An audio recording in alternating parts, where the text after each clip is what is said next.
Live. Okay. Hi, Ethan. Welcome to Venture with Grace. Hi, Grace. Thank you for having me. It's good to see you again. Okay. So, Ethan was like one of the first guests on my actual podcast, my Venture podcast. And I'm so glad to doing a redo with you because I feel like you have grown so much as a creator, like outside of your Amazon um, professional career previously. And I think the first time I discovered your content was like you did a lot of like stream with a Twitch streamer, which with one of the top like Twitch streamers. And like you first like created your YouTube channel, and then back in time you were reviewing people's resume with a drink. I always curious about what were those drinks because I was like, I need to like get on this level because I would just like freeze on camera and I would like not be able to like really pull off the drink stuff. That's funny. We had a drink of each show. So I recruited different cocktail recipes and we would publish them on Twitch or in my Discord back then. We'd talk about like tonight's drink is. Um, and we did have one time where it went badly wrong, where a friend of mine made me a margarita, and by the end of the show, it was so strong you could hear me kind of slurring. Uh, Oh God. so we still in my house have an inside joke about margaritas made by this friend of mine, David. And it's like a reference, but no, it was fun because I always did those shows in the evening. I was still working at Amazon, so I would always broadcast in the evening, and so it seemed Wait, nice to like have a drink and relax. I'm always actually curious. Like, if you work at a big tech company, can you like do content on the side or no? Because I don't know. I always feel like if I work at big tech, I would just be like my coworker are gonna see me tomorrow. They're like, "What the fuck are you doing here?" That kind of thing. But Yeah, so there's a couple things going on there. One of them is big companies have PR rules, and you have to figure out how you're going to manage the public relations piece. Broadly speaking, big companies allow you to be on social media as long as you make clear that you're not speaking for the company. Now, the second thing is, yeah, you do have to be aware that, like, if I got on and I talked about leadership and then I wasn't actually doing what I said, my team's watching my show. And so they're gonna be like, yesterday you talked about investing in people's careers, but you haven't done that for me. What the hell? Like you're a big liar. So you had to live. It was good in that it was like a public commitment to living what you said you were doing. And I did once. I was recruiting a very senior person to join my team, and he said like, well, what kind of manager are you? How can I know what it's like to work on your team? And I said, well, I have this YouTube show and there's like 200 hours of me talking about my leadership style, and if it was all lies my team would leave. So just go watch that and you'll know how I lead, and you'll know it's true because my team wouldn't stay if I was busy telling public lies. And he thought that was the best answer. He said that's the best answer I've ever gotten. So you ask about big tech. I cheated. I was very thoughtful. Before I started streaming, I was working at Twitch. And so I made sure to get the CEO of Twitch, the subsidiary's approval. And then when legal did eventually come to me and they're like, you're talking to the public without PR, I said, well, I have my CEO's approval and I'm just using our product. So I played it really innocently, like, I'm not on social media. I'm just using our product, and our product is social media. What can I do? I'm a victim. And oh God. the HR guy like saw right through it. He's like, "Oh, you've thought about this, haven't you? You've left me like I can't tell you that you can't use your own product. So you've cornered me. You're clever. Okay, points to you." It was he saw right through it, but he also knew I had like a an argument that was going to be really hard to say no to. Nice. More of the story. Get a job on LinkedIn so I can like just get paid to use a product all day. But anyway, okay. So I want to start off as like since you made your career transition into a creator. First of all, like what is like the day to day like? And then I think like when you first started like creating, not first started, but like when like we started chatting, I was asking you like, why are you like putting out like, I guess like one video per day or something? Because you said you don't want to burn out, you want to actually like having something pays out. Fast forward to today, 4 years later, you're still doing the content thing, and then very successfully, obviously. So I want to start with like, what were the day to day look like for you, and then what were the things that you feel like you've done right to get to like where you are today as Sure. a content creator? Yeah. So, first, I started testing all of this at Amazon before I left. In other words, starting to stream on Twitch, I kind of knew I wanted to move into content creation and I wanted to build a second career advising people on corporate success. Oh, by the I way, I think you're very bold because I think like just because I feel like most of the executives are more like on the safe side. So like I don't think people want to like go public. And I feel like you're just like one of the most like public executive profile on the internet, by the way, which is a Thank good you. thing. You built a personal brand. That's very intentional. I intentionally decided I was going to lean into transparency. So I've talked about, for example, what I made as an executive at Amazon. And a lot of people don't want to talk about money because if you've made money, then you're, like an old rich white guy and a bad person. And I just said, well, like this is what it is. I got paid this much and it allowed me to retire and do this other thing. And now here's how much I make working online. And I've talked about that too. And I lean into transparency because I feel like so many people hide and they don't tell the ugly truths. Like, for example, HR people at a company may help you if you have a problem, but their first responsibility isn't to you, it's to protect the company legally. And so you just have to understand like they're your friend and ally up to a point. And if you become a threat to the company you work for, they're not your friend and ally. So I just try and be really honest about this stuff. Um, and so, yeah, my brand is, I'm going to give you the raw truth. So, what you ask about becoming a creator and the day to day, I first practiced it part time while working. And then when I left Amazon, I I took a very safe course. I had gotten to where, financial independence, retire early. Well, whether or not retiring at 50 was super early, I had achieved financial independence. So I could take my own approach to creating content. And I did a lot of experimentation. I can talk about that more. But the day to day is I spend about half time. I work kind of 20-ish hours a week. Um, and I travel or enjoy my life the rest of the time.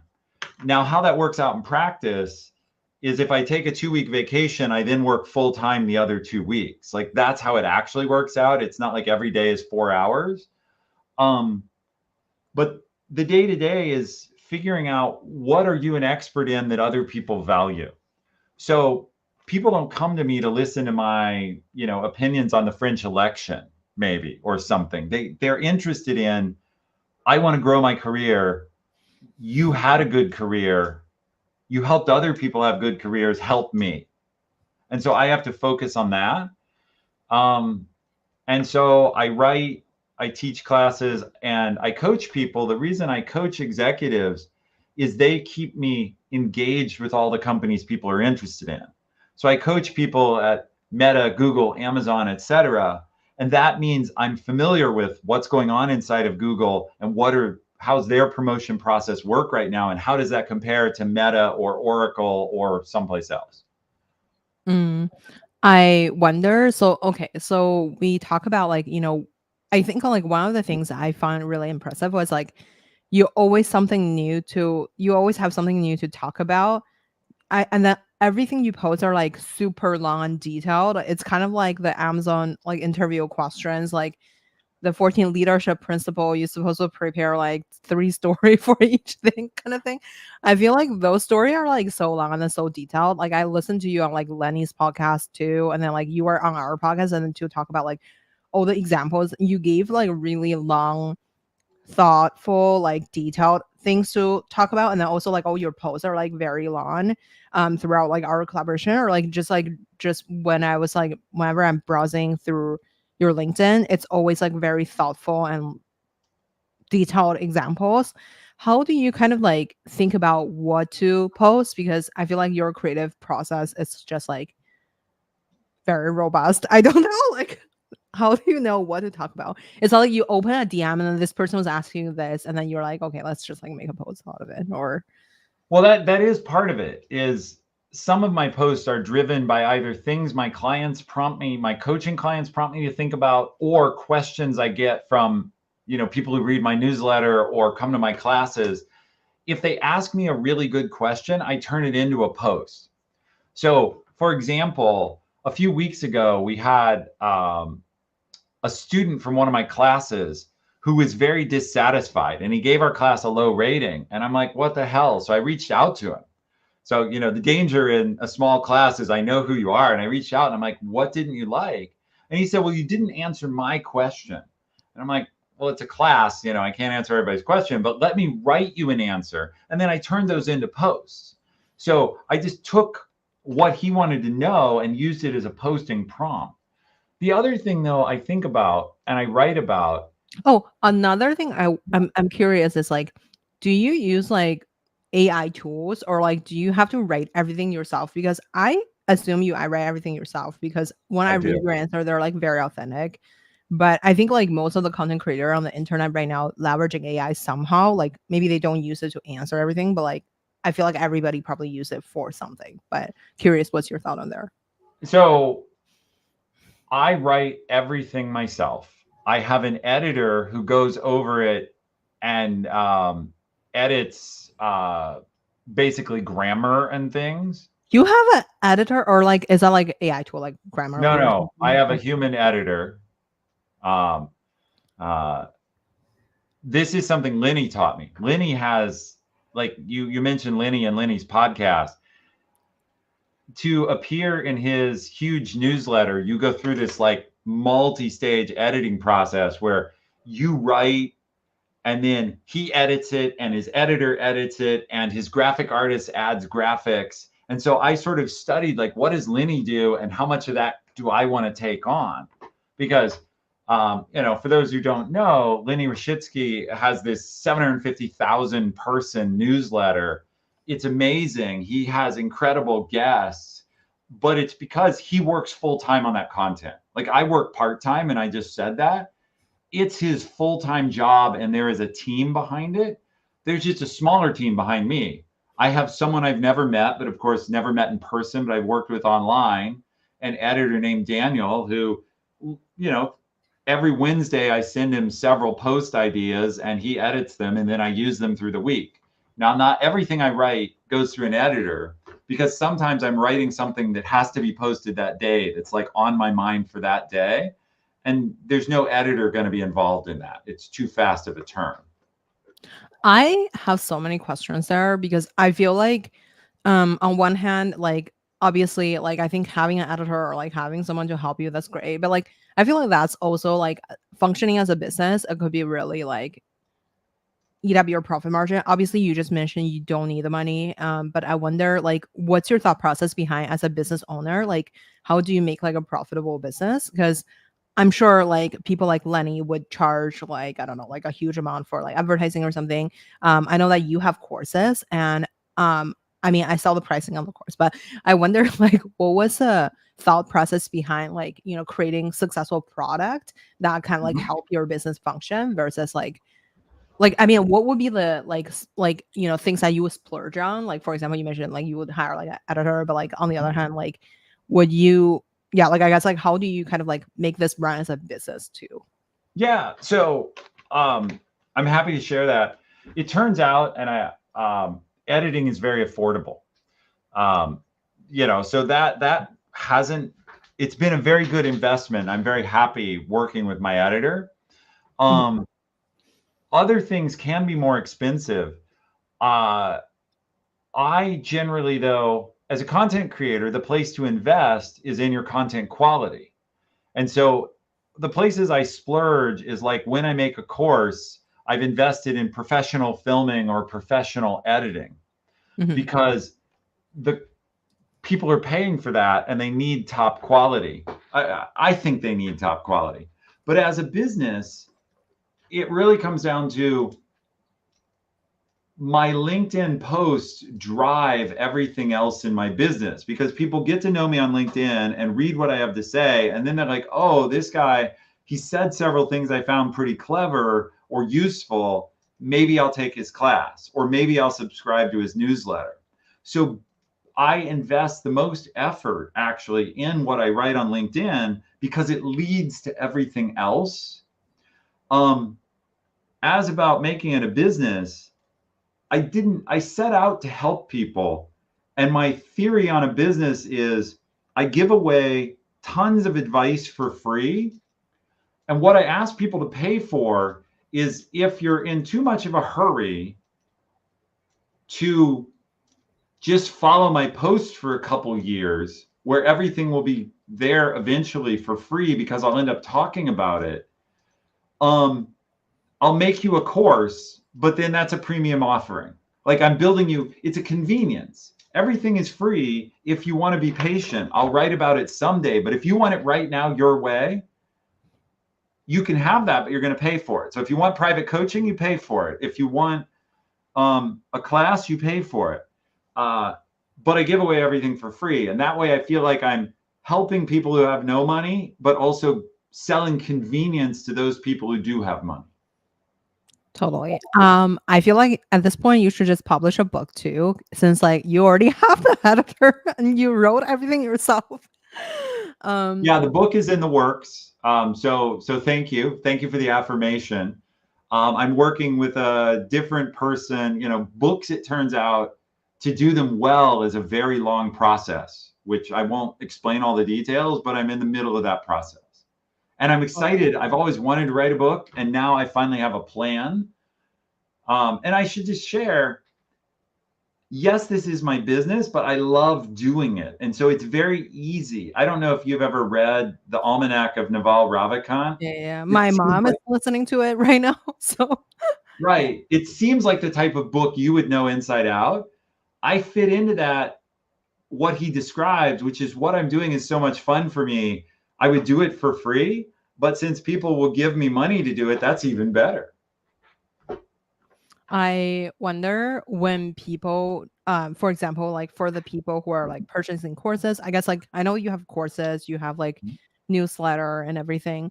Where do you feel like, you know, you mentioned like you want you leverage like LinkedIn as like the top of funnel to like Top for of people, funnel, right? yeah, so for people to like recognize your brand, and then like, you know, like it's kind of like their the first touch point of their like of your content, like in Mm-hmm. general.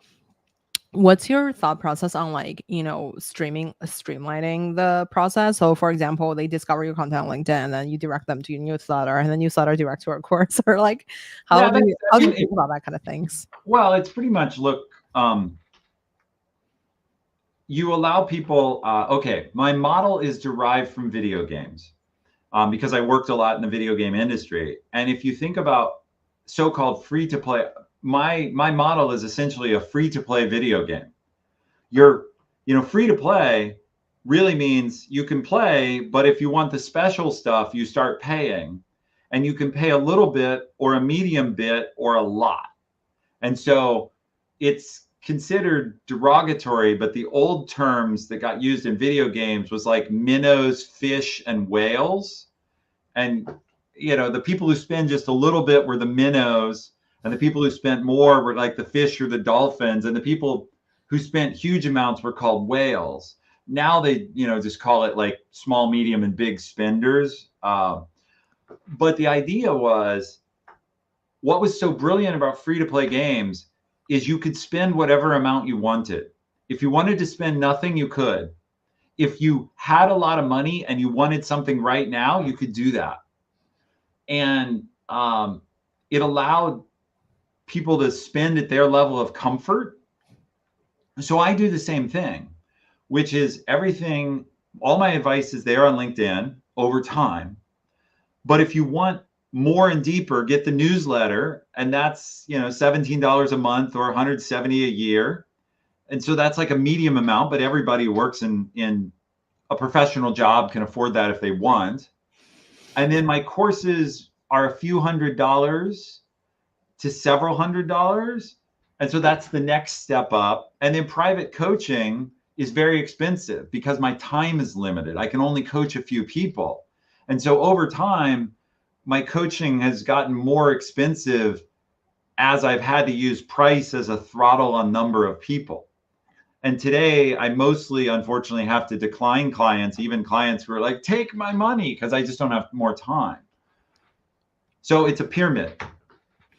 I wonder, like, do people just organically come with your offering, or like, when do you see the audience like dynamic shift? So I guess like a lot of people have millions of audience, but like for them to pay like $1,000 product, that may be like, one out of the like 500K people or something. But Yeah, for you, it sounds like you have no trouble getting these like whale clients. I wonder, what do you feel like? Besides, obviously you're the former VP of Amazon, like that's like a given. But like, I wonder what would be like, what do you think like people's like mentality were? Like, are they trying to get a job out of like the coaching, or like what would be they, like the kind of like motivation behind that, or like yeah, not getting a job, but getting the next job, I guess. yeah. So there's no secret here. You've probably heard many times, be a painkiller, not a vitamin. Mhm. So vitamins, of course, we should all take our vitamins. I have a bunch of vitamin bottles down here on a shelf out of sight. I take my vitamins, but if I miss them for one day, no big deal. But when you have Mhm. pain, you want treatment right now. And my specialty is helping people who feel stuck in their leadership career. They've gotten to kind of middle management, Mhm. manager, senior manager, maybe a director at a small company where the title doesn't mean as much, and they want the big job at Amazon or somewhere else that's going to pay them $1 million or more a year. I help them figure out how to go from where they are to there. And that for those people, that's a painkiller. And Mhm. because, let's take an example. If you work at Google or Meta or any of these companies and you're a senior manager, the pay raise you're going to get becoming a director is like $500,000. You may not get all that the day you're promoted, but the pay band center is worth $500,000. And so if you pay me $1,000 for a class, but it gets you there, it's an enormous return on investment. And so Yeah, got how it. it Yeah. works. Your clientele is so high. Basically, that's just like your clientele is like people who is like one level below you, who is like Right. someone who's like a senior director trying to be a VP, and then who's already making like, I don't know, a couple million a year or something. Trying, Well, or even if they're only, some of them are only making, a lot of the people who come to my class are in manager roles, but yeah. they're still making, let's say, $200,000, $300,000, say in Silicon Valley or somewhere else. To For someone making $300,000 to spend $1,000 in order to start making 500,000 is a great deal. I have a question on there. So like, I'm sorry, I feel like I keep like cutting you off, but I'm like, my brain cell is getting That's so right. small. My brain is so small right now that like if I don't say something, I'm like completely forgot. But I feel like one thing I thought was like really interesting was, I think your content was like really appealed to like every audience, where it's like from someone who's like trying to get an internship somewhere to like the leaders, right? Right. But the people who came to you, like it sounds like the whales are like the leaders. Like, how do you appeal to everybody all at once? So I'm glad you feel I do that. That makes me feel really good. But on LinkedIn, I write more broadly, but I only build courses for people that I can find a pain point. So, um, what I've learned again is like I've made a few courses that I feel are more like what I call vitamins, and they don't work Mhm. very well. Like I have a course on how to build a network, and Mm. everybody believes they should have a strong network. And you have an incredible one among the venture community. So, congratulations to you for Oh, that. thank you. But most people don't, they're not willing to buy a course on it as much because they feel like, well, I know I should do that, but it's like eating my broccoli, I'll do it tomorrow. They don't have something driving them right now. Versus someone who just failed to get a promotion or saw their peer promoted faster than them, they feel pain and they're like, if you can solve my pain, take my money. So I write free advice aimed at helping everyone. And that's more like vitamins. Read my advice, apply it, you'll be healthier.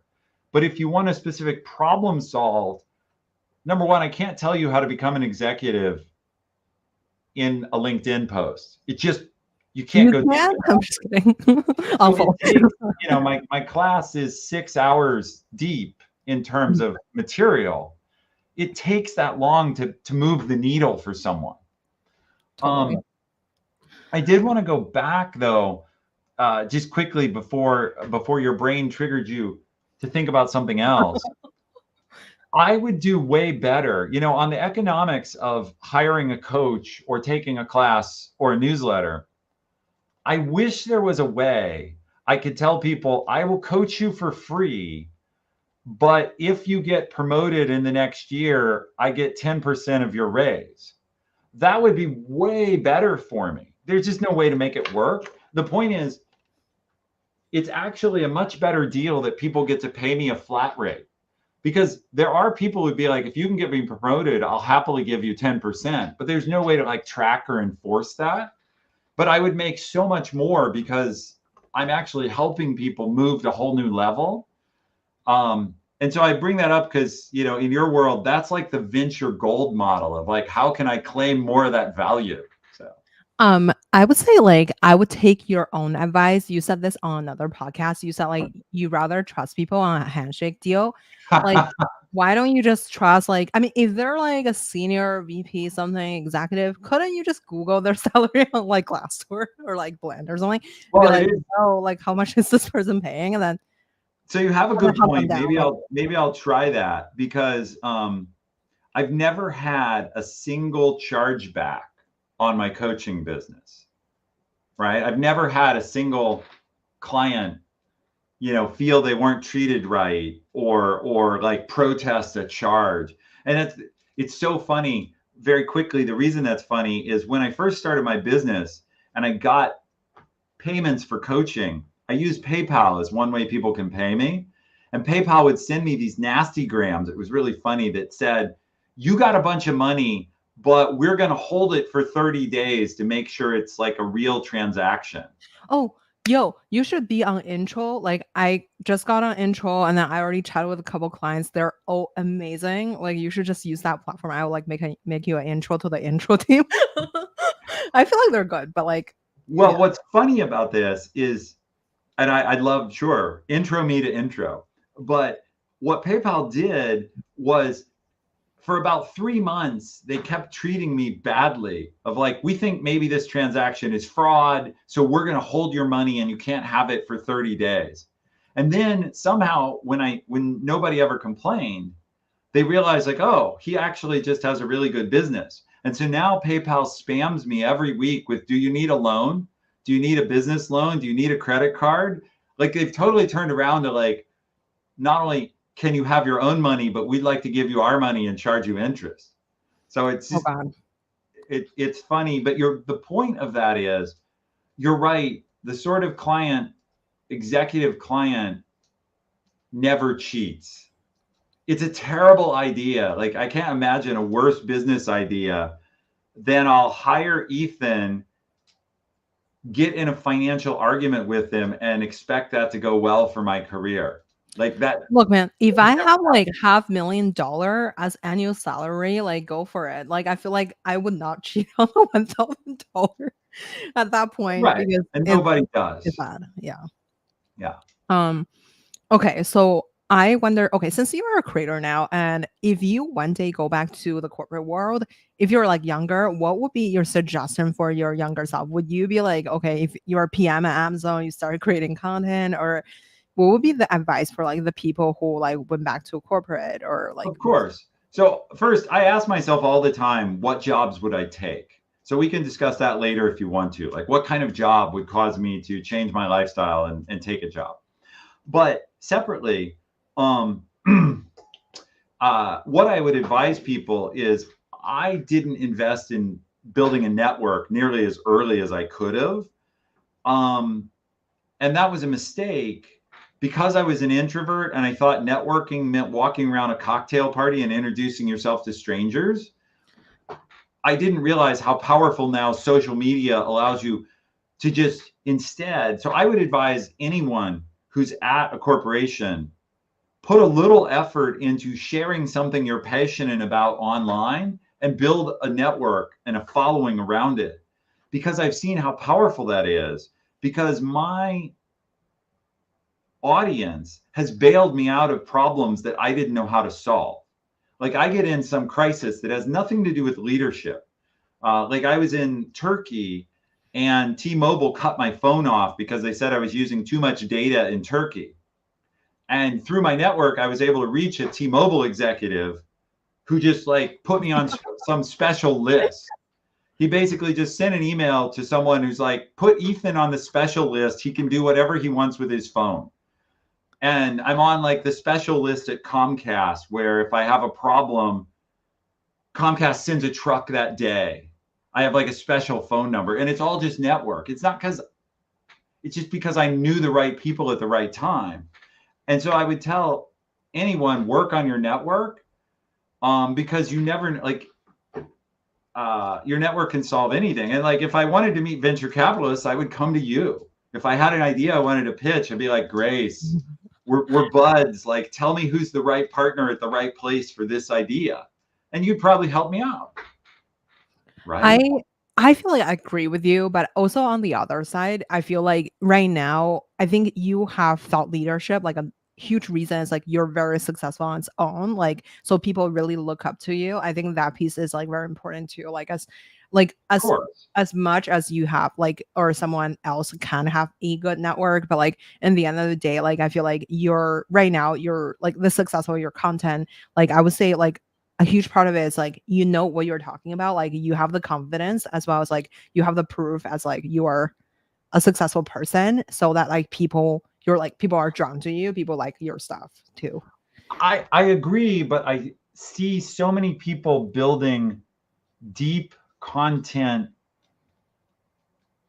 Yes, they have some expertise, but they're not uh so deep as me. You don't have to be where I got to build a successful business online. I know several principal engineers, which is not as high of a level, that have built great practices.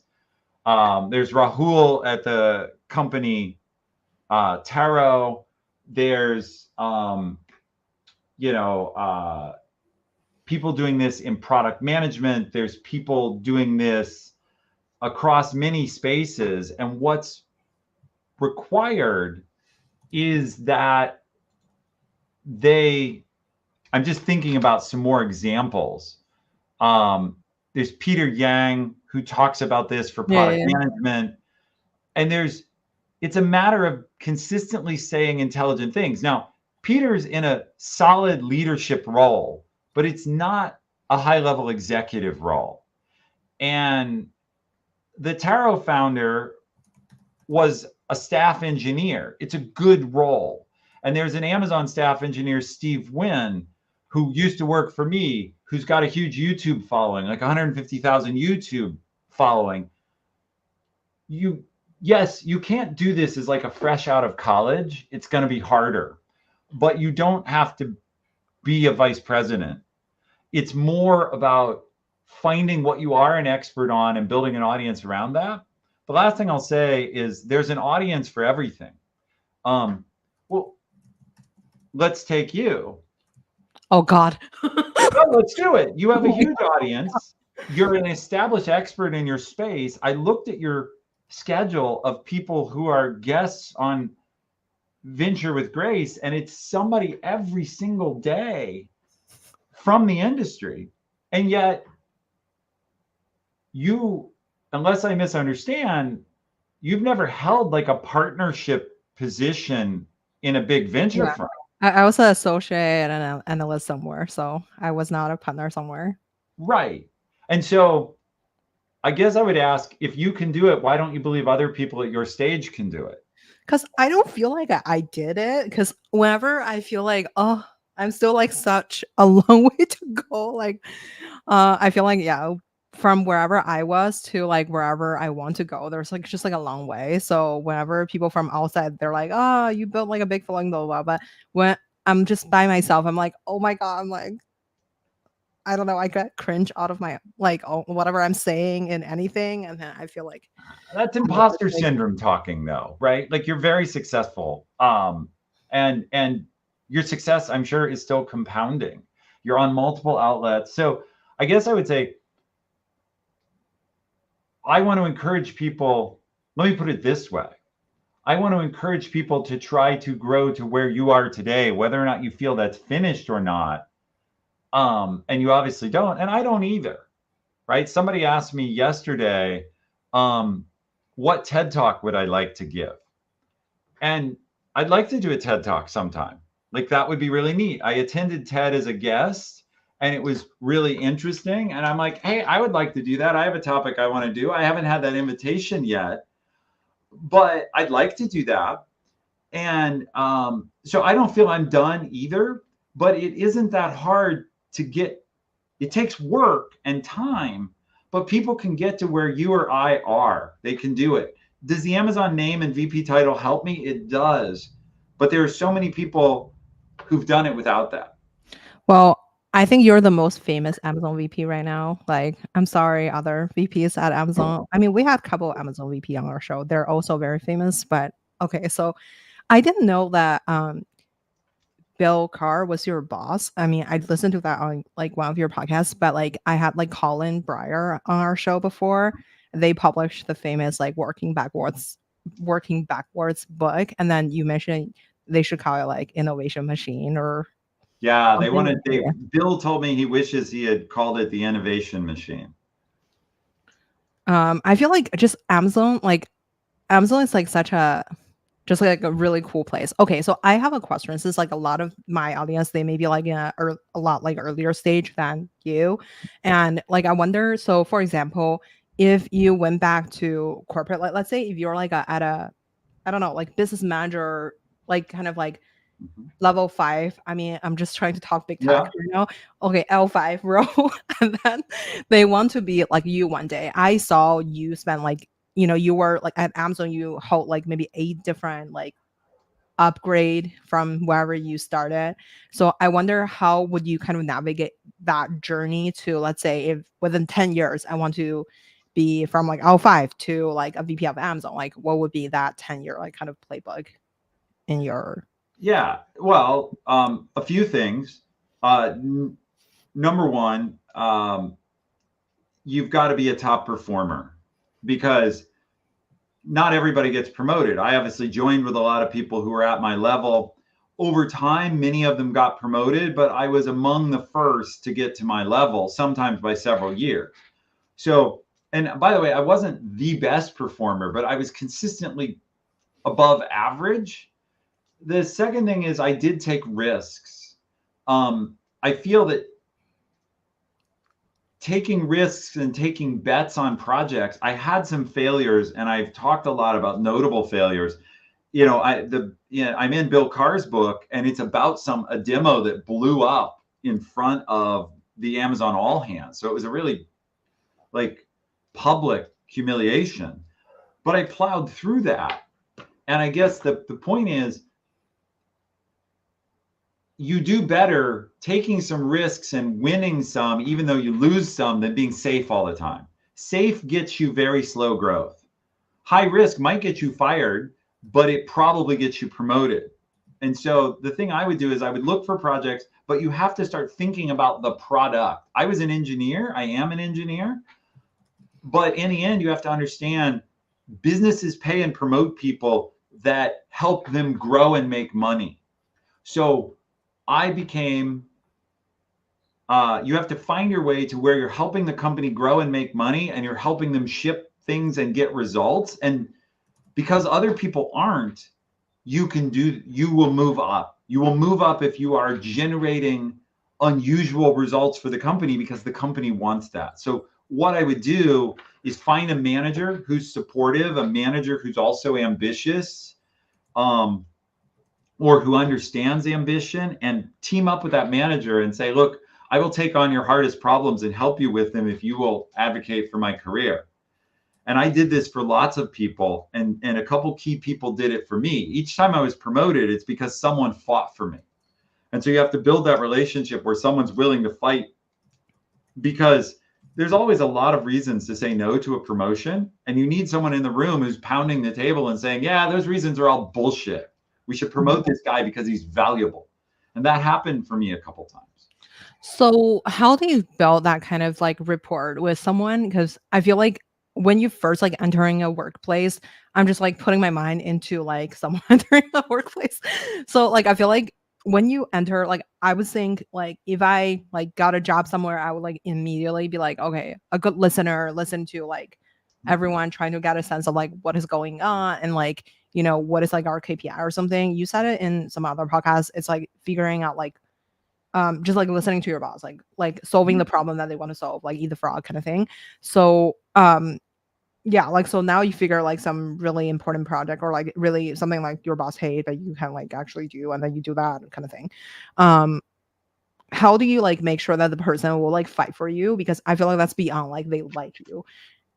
Like you have to be so valuable, and how do you even prove that? Also, like a lot of the things that like it's have something to do with the data, right? So like you're supposed to show the data, but like in the venture capital world, like your data, it's like 10 years later, you can see if this company IPO'd or not. But like, a lot of times, like, for example, if you enter like, if you're like someone investing in Slack, you're like kind of like dead for the first 2 years. They're like making a video game, not going anywhere. Company almost died, but like pivot into Slack. So, Series B, and like, so I guess like that associate probably fired by someone else and then hired by someone else.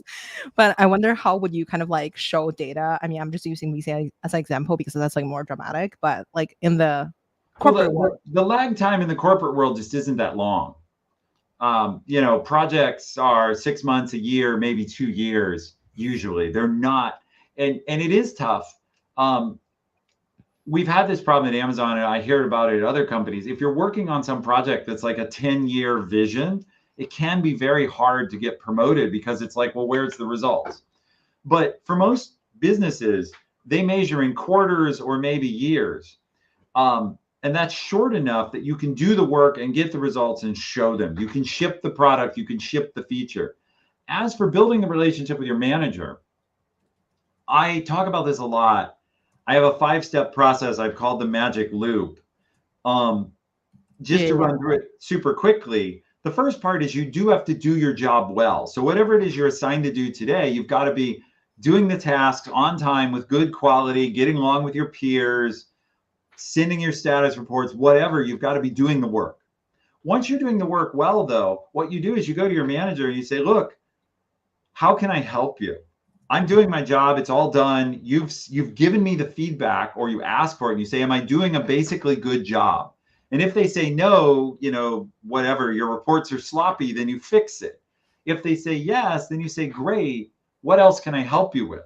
And all managers have things they're worried about. And here's the secret that it's strange, it's a secret. I have talked to thousands of managers. They are very rarely to never ask, how can I help you? People just don't come to them and offer to help. And so as soon as you offer to help, you set yourself apart. And then when you follow through and actually do the thing, you set yourself apart more. And then basically after you do that a little bit, you go back to the manager and say, okay, I'm helping you. I enjoy helping you. Would you help me too? I want to grow in my career this way. And long story short, if your manager is a good person, they want to help the people who are helping them. But let's even assume they're kind of a bad person, not a really bad, but like a little bit bad. They're like, well, this guy's helping me and nobody else is. If I don't give him something, he'll probably stop helping me and I'll lose him. And I like having help. So there's both a carrot and a stick, right? The carrot is like the good people are like, okay, Grace is really helping me. I'll help her. The bad people are like, well, Grace is really helping me and I value that. And I guess I have to pay up. Either way, you start getting their help. And of course, it's important also to be likable. I use the word likable very carefully. You don't have to be their best friend. If they play golf, you don't have to play golf, but you can't be that thorny person who's like, managers, I hate managers. Well, if I'm your manager and you're always talking about how you hate managers or you think managers are bad people who exploit people, we're probably not gonna, like, I'm probably not gonna invest in you. So you've got to make it easy to hang out together or to work together. Because if I'm going to move you to a more senior position where I'm going to spend more time with you, we'd like to believe all managers only look at talent. It's like, oh, Grace is really talented. Unfortunately, she's hard to get along with, but since she's so talented, I'm going to bring her onto my team, even though I don't like working with her. Nobody's going to do that. Right. And so you have to, again, you don't have to be like this sucking up to people, but you've got to be pleasant. Yeah. And I Agree. absolutely have heard from current executives at Amazon and elsewhere that they discuss this. Like the Amazon person told me, one of the things we discuss in a promotion room is does this person brighten the room and bring energy to it, or do they suck energy out of it? And if they suck energy out of it by being a like downer negative person, nobody wants to move them up, because then we have to spend all day or more of our day with someone who bums us out. And like, again, you can say like, that's a terrible reason not to promote talent. Well, it's a very human reason, and humans make these decisions. Okay. So, yo, I have so many questions there, but I feel like your leadership advice like is super on point. I hear about your magic loop example, and like okay, so we chat a lot about leadership, but I feel like no one have asked you about your opinion on AI. It's not a podcast in like 2024 if we don't talk about AI. So my opinion, personal opinion, I know it's like a really strange shift, but I'm like, No, let's okay, go. I so we love have a it. few minutes. I don't know if you have like a hard stop at like 10 or something. Like, No, we can go. okay, let's do like 15 more minutes to make it like an hour. But okay, so I think you are like, you're amazing at leadership. Like, so the question about AI is maybe not super, super directly related to the leadership thing, but like, I think if you're at like a company today, which department would you join? Because I feel like AI is obviously become a thing, and like at any big tech company, right? So there is, I feel like the big tech company are like having more even stronger position as they have the data, the compute, they have money to do a lot of things. You So do. if today you are like a early mid career person, like would you join like an open AI? Would you join Amazon? How would you pick the next role? And would you try to join the AI team, or would you join something else? Since you mentioned about taking risk. So I actually don't recommend the big tech companies to most mid-career professionals right now. I have a post. This was not a setup, by the way. Grace didn't set this up. She has no idea. But I have a post that will go live tomorrow about my opinion of who should and shouldn't go to big tech jobs. And I think it can be good for people right out of college because they can get exposure to the scale. I think it can be good for people who want a safe paycheck and sort of steady, slow progress. But if you want to grow fast, those companies aren't growing right now. And so I would go more to an open AI, which is growing hand over fist, or the exception is NVIDIA. NVIDIA is hiring like crazy and growing like crazy because right now they have infinite business prospects. But beyond that, I would look for someplace that's high growth. And the reason I would look for high growth is, yes, I was very successful at Amazon, but Amazon grew 100x while I was there. So I was riding as I explained it, I was riding an escalator. I was standing on a stair and the stairs were moving up. If I chose to also take some steps, I moved faster. If I screwed up and got knocked down a couple steps, still overall I was moving up, even if I was going down.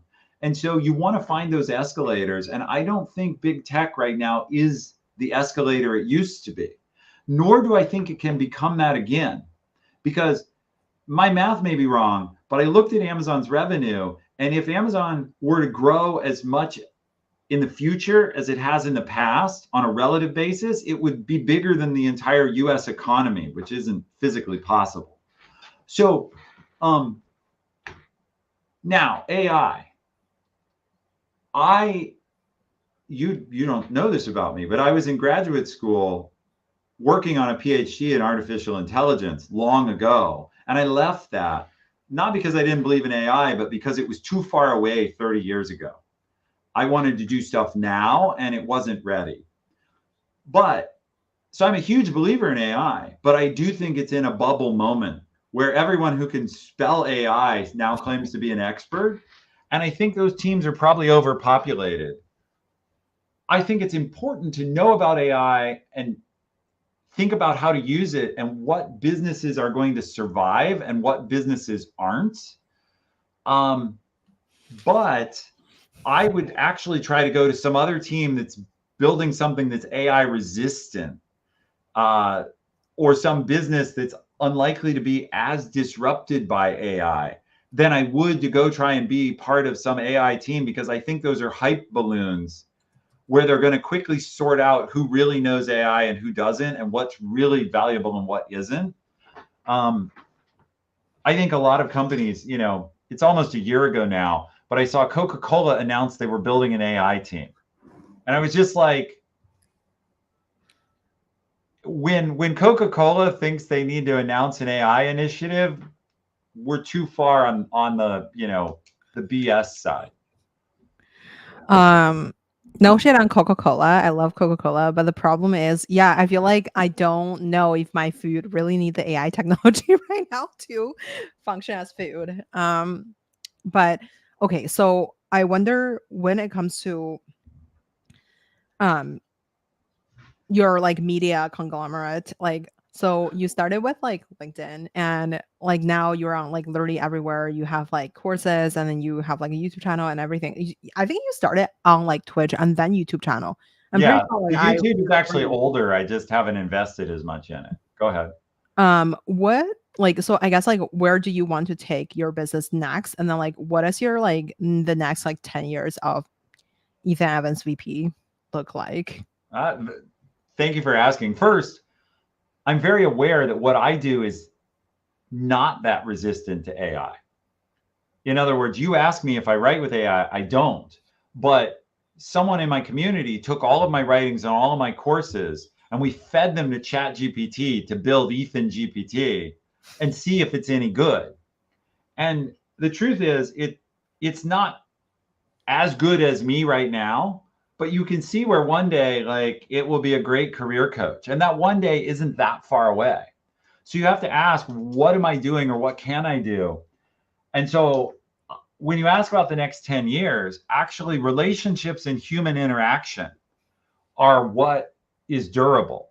No matter how good AI gets, it can't give you a hug. And it can write words on a screen or maybe even create a video that feels empathetic or that are empathetic words. But at some level, I think people are going to want to know it's a real person who's heard them and who's listening to them and who is empathizing with them. Now, this isn't completely true. We see that some people are already like have AI significant others and they seem to think that works for them. Um, but I think that isn't long term. Sort of Stepford Wives isn't the future of AI, or isn't the future of humanity anyway. Um, so my long term future is to figure out how to lean more into the human relationships, because that's the one thing AI can't do. It can fake it, but we'll always know it's fake. If it's an AI, even if it passes the Turing test, and we can't tell, if it's labeled as an AI, that isn't what we want. We want people. So I think going all the way back to where we began our discussion, network is super important. Who do you know and how close are you to those people? The rest of it is, I enjoy sharing my expertise. I'll keep doing that. I'm not afraid to be supplanted by my own AI. Like if a Chat GPT version of me can do a better job than me, I want that for people. So when that day comes, I'll pivot. Now, where exactly I'll pivot depends, but probably like teaching live courses, because I'll still be there as a person where you can like talk to me, not to my AI. I think that will be the valuable place. Wow. I totally agree with you on like the human component. That's like extremely important. But you also have some really cool community members who are making these like Ethan GPT for you. And speaking of communities, I feel like as a content creator, one of the most like important part is like building a community. And I wonder What are some kind of like steps that you've took to kind of engage with your community? How, I guess, like, what are some ways that you find them? And I feel like, does a community rotate? Like, do you meet up with them every month or something? How do you kind of like engage with the community members? So my most common engagement with community members is I respond to many comments on LinkedIn. And so, of course, sometimes I miss comments or sometimes there isn't a lot I have to say in reply. But there are two ways to engage with people, it turns out. One way is to engage with them directly, and the other is for them to see you engaging with other people that feel like them. So uh, when I respond to a comment, of course, I'm engaging the person who made the comment, but other readers are seeing, like, oh, he's really here. People can talk to him. And even if they never write a comment, or if I don't respond to their comment, they still feel like I was in the room. So that's my main way of engaging people. Another way I do it is we take questions from members of my newsletter community and I write those answers on LinkedIn. So most Fridays I'll publish, not every Friday, because I try to avoid like hard and fast rules, but most Fridays I'll write a comment on LinkedIn that's a reply to a community member question. And again, that gives that sense of like, oh, a real person asked this question and Ethan really answered it. He's actually there. So that's how I do it. Do you follow these like content rules, like start with a hook, end with a question, have 5 hashtag? Or do you feel like, I mean, it sounds like, you invest a lot like into the content, but like I wonder, um, I guess, like, if you have your own like kind of like ways to going about it, like a template or like something that's like kind of repeatable, because I feel like, as any person who's consistently doing anything, they supposed to have some sort of like a format. Mm-hmm. Yeah. So I have rules of thumb, I guess. They say all rules of thumb should be followed 80% of the time, including that one. So, I generally do think a lot about how am I opening the article that will explain to people, if you bother to read this, what will you get? That's the question I'm trying to answer, is in the first line or two. And by the way, that rule just comes from journalism. Yes, we use it online and lots of creators follow it, but journalism had this idea for decades or centuries even called don't bury the lead. Don't push the most important point way down in the article. So I try to open with, this is what you're going to get if you read this. And then I try to deliver on that process. And then I do usually ask readers a question because I want to talk to them. But there's another motive there. I'm always trying to get double value or triple value from anything I do. And part of the motive is I don't always have the best advice. I have good advice. I have good career advice. But 100 readers are way smarter than me in aggregate. So what I do is I say, here's my advice. What else would you say in answer to this question? Or what else do you feel like? Tomorrow, my thing says, for those of you in big tech, what do you feel is right and wrong about what I've just written about big tech careers? And when 50 people comment, I will learn more, and so will all the readers. So the question I ask is always, basically, where do I think my advice can be made better by the wisdom of the crowds? I'm a big believer in the wisdom of the crowd in aggregate. And so the great thing is I get double value. The audience gets double value. They get to engage with me, share their own expertise, and every reader gets smarter. So it's like I'm asking for comments and everyone's getting smarter at the same time. It's a double win. Totally. Okay. I want to be mindful of the time, since we're about to like hit the 1 hour mark. I Sure. wonder, I want to like have like, I have one real question and then we'll go to All the right. next. Have at So it. you have been, so I think your LinkedIn presence have been growing like over, I don't know, like 100% or something. Like, it's been fast growing. Have Uh-huh. you had the moment that like I guess like what does a growth look like for you? Is it like a slowly like to the rise or like would it be like rise and then down and rise and down or like how does it like and then overall what were like the key lessons that you've learned as being as a creator for the past like 4 years? Yeah. So LinkedIn growth is very lumpy. At least it has been for me. And the key is you get way more growth from a post that goes viral. Not it's non-linear.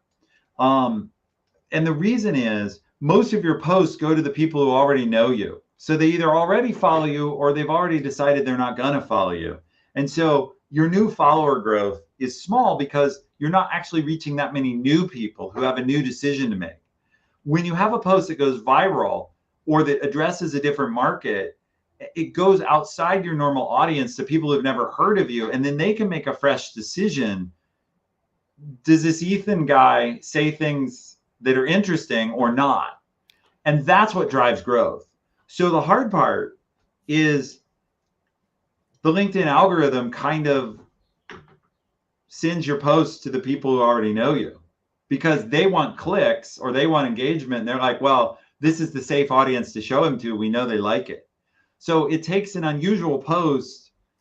And those are just hard to create. It's not like I wish I could sit here and say, like, after I get off this podcast with you, I'm going to write a post that's going to reach a bunch of people that don't know me. If I could do that, I'd be very, very, very successful. So what I focus on is writing good quality and letting the viral happen when it does. And you usually only see it in the rearview mirror. Now, I think you ask about the lessons I've learned. I learned that lesson about quality from Lenny. In other words, I was just kind of writing whatever was on my mind and I would type it up and send it. And I took a look and I said, well, like if this is actually what I do, I need to be better at it. So I write very carefully. I have an editor. I think about the topics. I just treat it like a product. I learned product management on the job at Amazon. I think of my writing as my product. So how do I control quality? How do I think about the features? The features are like, what topics do I discuss and what length? And do we use graphics or do we include links? I treat it like a product. And then I watch the metrics like a product. But you have to leave room for luck. And that's the big breakout topics. What is the metrics that you actually focus on? The matrix that I focus on? Yeah, yeah, yeah. The metrics I focus on. The big metric. So LinkedIn, I've talked to some people at LinkedIn who specialize in helping top voices be more successful. Their biggest metric is comment engagement. And comments that just say, oh, thanks or cool kind of get filtered by the algorithm. They have to be multi-line comments. So what LinkedIn is looking for as a signal that your post is good is, does it drive a discussion in the comments? And if it does, then they promote it. So that's the main thing I look at. And then given that this is my top of funnel, the other metric that matters is how many new people am I reaching, right? How many new followers or new viewers, new readers? And that's not only the top of funnel for my business, it's the top of funnel for my personal goal, which is to help as many people as I can be successful.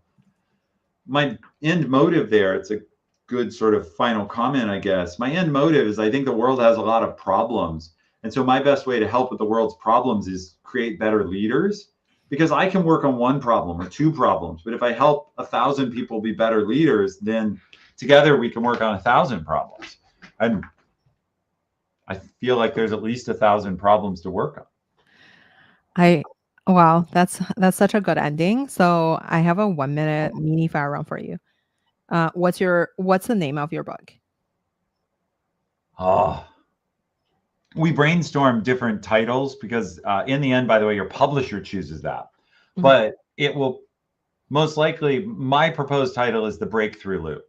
So it's the magic loop with more details and focused on breaking through to your next level. And so it would be called The Breakthrough Loop.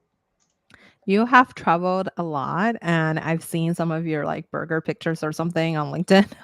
Where is the best place that you have traveled to? Hmm. I love Switzerland. Um, I've gone many beautiful places, many places. I could talk. We could do a whole nother podcast on vacation destinations. Um, but Switzerland for me is a great combination of beauty, outdoors, easy to get around. It is expensive, just because they have to bring everything into the mountains. But for me, as an outdoors lover, the chance to eat really good food, because it's in the middle of Europe and the cuisine is good, and to always be in the mountains is perfect for me. Totally. At a business event, what is a drink that you would order? My I'm default coming drink, up with this on the spot because we were talking about drinks at the very beginning of this trip. I know, at a business event, if I were, hmm, there's a couple of go-to drinks for me, a margarita, but also an old fashioned. Mhm. So probably a bourbon old fashioned would be my go-to drink. Where can we find you outside work? Huh. Um, so of course I'm on LinkedIn, but do you mean like where am I in the world, or where should people find me online? That's That's for me to decide. for you to decide. Yeah, we So can do we can do both. you'll find me traveling to outside locations. You know, I sort of recently came up with a rule for vacations. It's really simple. If I can't hike up it, ski down it, or swim in it, I don't need it. Oh wow. So it's very focused on activities that I love. I love to swim in the ocean. Um, that said, online, of course, I'm on LinkedIn. I have a Substack newsletter. I appear on all kinds of podcasts because I choose not to kind of do my own podcast. So I love to Why talk to not? You have your own kind of like a podcast. I mean, you have these executive sessions. They're I kind of do, podcasts. I do, but I don't push on right now. I'm not pushing on building my own podcast. Um, Everything is a lot of work. I would agree. You should right. just turn your post into like you read the post and then that's the podcast instead of like having guests. Like there's a lot of like amazing solo podcasts. I mean, I listen to a lot of solo podcasts, so I feel like they're I've better. thought about that is just take my posts or newsletters and make audio versions of them. There's actually, speaking of AI, there's a company now that claims that they can train on your voice, and then you wouldn't even have to do anything. You just train it to be your voice with your inflection and your cadence, and then have it read you. That seems like Wow. an actually a good use of AI. I wouldn't feel that I wasn't creating the content myself that way. Yeah. Oh That wow. because it is my content and it is my voice. I'm just using a tool to Mhm. streamline the reading. That seems fair. I don't ever want to do anything inauthentic, but that seems like a fair use of AI. Well, that's on that note, Ethan, thank you so much for coming on the show today. Hi, ESO, and hi, LinkedIn user. Thank you so much for commenting. I just saw a couple comments, but thank you so much, Ethan. My pleasure. It's really been fun. Thank you for having me, and I look forward to someday again. Oh, thank you. Okay. Oh, hi, Ron. Sorry, like in the end, Hi, I finally saw those comments. I'm so Ron. Ron sorry. and I went to college together. Oh, So wow. he's Oh my tuned in from God. far away. We went to college together. We played role playing games together. Old buddy of mine. Hi. Anyway, thank you so much for joining. Let me quickly